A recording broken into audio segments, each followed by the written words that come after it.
की एका गंभीर घटनेचं लक्ष या दोन माणसांनी, काय झालं, जरांगे नावाचा माणूस, कुठलाही अभ्यास नाही, कुठलंही एकमेकाबद्दलचं काही आरक्षणाबद्दलची कसलीही माहिती नाही, तो माणूस चन्ना टन्ना म्हणून नेता झाला. कडे कडे से जाएंगे, डांबरी डांबरी से जाएंगे.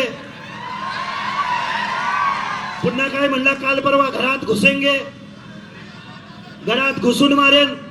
बोलावं लागतंय, दुर्दैवाने बोलावं लागतंय. तो काय बोलला, तिकडनं परभणीची लोक येणार, इकडनं धाराशिवची लोक येणार आणि घुसणार. मग काय याच्याकडे पायदळ आहे, घोडदळ आहे, याच्याकडे काय तोप गोळे आहेत?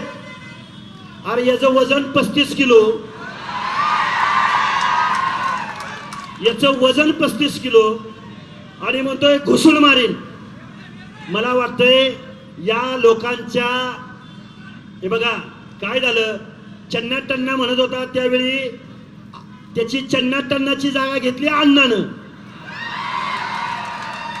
काय झालं नीट ऐका, विषयाचं गांभीर्य मलाही जाणीव आहे त्या गोष्टीची.